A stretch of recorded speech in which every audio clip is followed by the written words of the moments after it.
Internet, tout le monde se rue vers cet outil, y compris les hommes politiques. Et les hommes politiques sur Internet essaient de gérer leur image. Ça a créé un nouveau métier qu'on appelle le community management ou globalement la communication digitale. Euh, les hommes politiques sénégalais, que penses-tu de leur image sur Internet? Comment ils le gèrent? Les hommes politiques sénégalais n'ont pas une bonne image sur Internet. Ils me Ah regardent. bon? Ils n'ont pas une bonne image sur Internet. Parce que un homme politique, en général, ils ont ce qu'on appelle une base. Ils ont des sympathisants, ils ont des suiveurs. Ils essaient de fidéliser ces gens-là. Au moment des élections, ces gens-là les suivent et votent pour eux. Il y a aussi une minorité d'électorat flottant qui va aussi regarder un candidat pour qui voter. Donc, ce qui se passe généralement dans un pays comme le Sénégal, c'est que quand vous regardez les élections de 2012, tous les candidats avaient des pages. On les animait tout le temps. Ouais. C'était dynamique. On mettait du Ils étaient très présents, en tout cas, sur les après réseaux sociaux. Les élections, à la fin des élections, les hommes politiques ont quitté les réseaux sociaux, ont quitté l'animation dynamique pour s'adonner à autre chose. Un client, on le fidélise. Un client, on le fidélise. Un internaute de la même manière. Aujourd'hui, au Sénégal, ce qu'on remarque, c'est que les hommes politiques s'approchent des clients, des cibles et des sympathisants que quand il y a élection. Après les élections, on ne les voit plus, on ne les entend plus, jusqu'à la veille des prochaines élections. Aujourd'hui, on parle de 2017, 2019. On voit que les politiciens commencent encore à utiliser Internet. Alors que Internet peut être utile pour tout homme politique, dans le cadre du partage de ses idées, de son point de vue, de son programme politique, même dans la recherche de financement. Aujourd'hui, ce qu'on appelle le crowdfunding, le financement collaboratif, nous avons vu Barack Obama lever plus de 200 millions de dollars en 2008 pour pouvoir financer sa campagne. Il existe des plateformes aujourd'hui qui peuvent permettre à tous les partis politiques de pouvoir financer leurs campagnes électorales plutôt, et de pouvoir régler cette problématique de financement des partis politiques. Ça peut permettre aux hommes politiques de se faire connaître, d'augmenter leur niveau de connaissance, de brand awareness. Ça leur permet de se rapprocher avec une communication de proximité à travers les réseaux sociaux des militants et de leurs sympathisants. Ça leur permet de créer une conversation et de continuer à entretenir cette conversation, de rester en contact avec des militants, de pouvoir les écouter et de parler moins.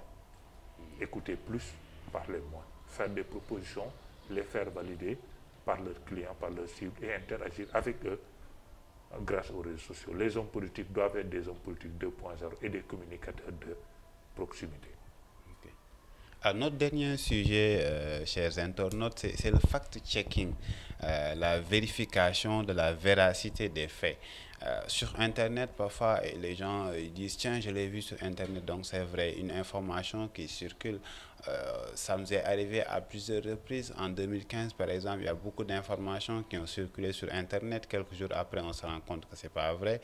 Alors, quel conseil tu peux donner aux usagers, que ce soit le consommateur ou bien même les acteurs, de cette nouvelle forme de véhiculer une information qui peut ne s'avérer pas vraie au finish? Oui, c'est une réaction, je veux dire, je ne vais pas dire normale, mais c'est une réaction partagée. Moi-même, je le dis souvent. Dans mon dernier article, j'ai cité Wikipédia.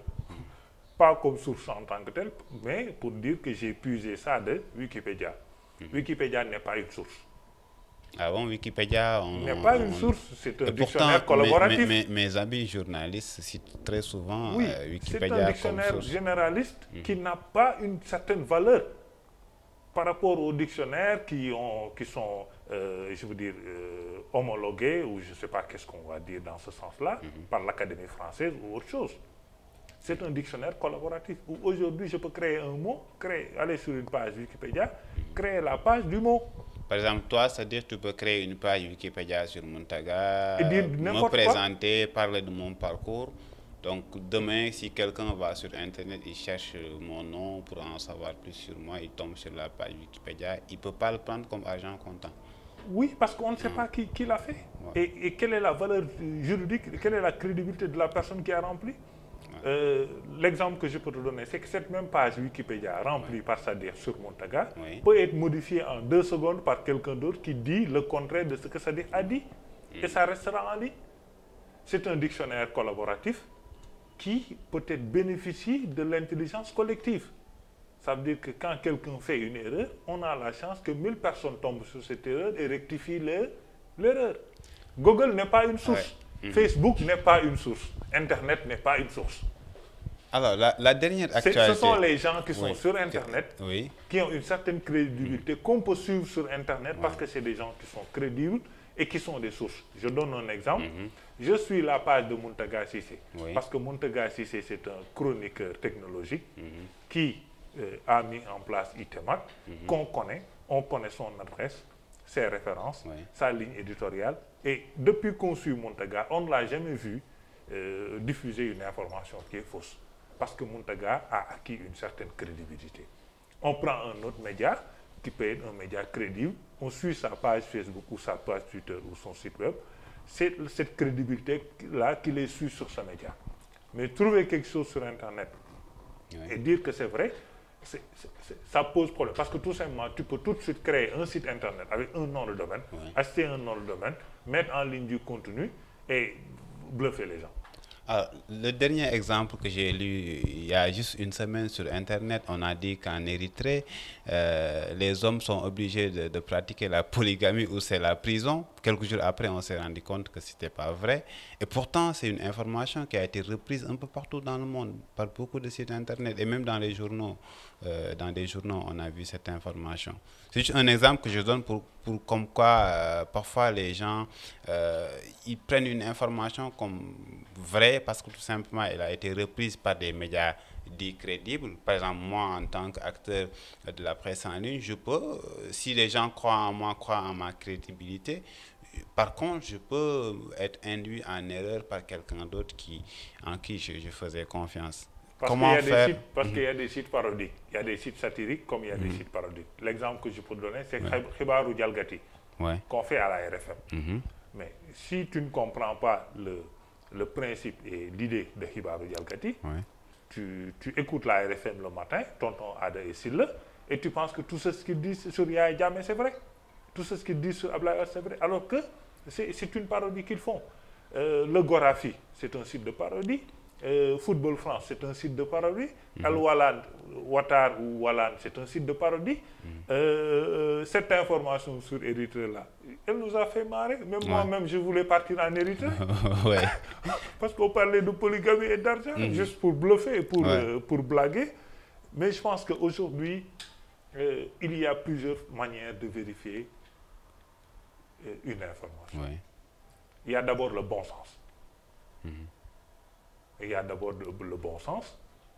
D'abord, après, il y a la crédibilité du média, il y a la crédibilité de l'auteur, mais il y a aussi la crédibilité des gens qui ont repris, pour voir est-ce que ces gens-là, parce que tout le monde ne reprend pas n'importe quoi.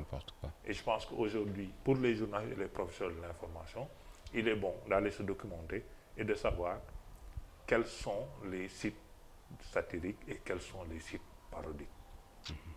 Quand vous tombez sur une information sur un site web que vous ne connaissez pas, dont vous ne connaissez pas la réputation et la crédibilité, allez chercher le nom de domaine du site web, qui l'a enregistré, quand est-ce qu'on l'a enregistré, à quel moment. Vous créez un site web hier, aujourd'hui vous publiez une information sur une personnalité, et tout le monde se dit que cette information-là est vraie, alors que ce site web n'a que 2 ou 3 articles. Je ne dis pas que c'est vrai, mais ça peut poser un problème de crédibilité. Il y a énormément de choses à dire, mais nous n'aurons pas malheureusement le temps de les évoquer tous ici. Certainement, nous aurons l'occasion de revenir sur plusieurs sujets. Je vois que c'est très intéressant de discuter avec Sadikh. Certainement, il va nous recevoir à plusieurs reprises pour qu'on parle d'autres sujets dans le secteur du numérique. Donc, à vous, chers internautes qui nous suivez, je vous donne rendez-vous prochainement. Merci à tous et à toutes.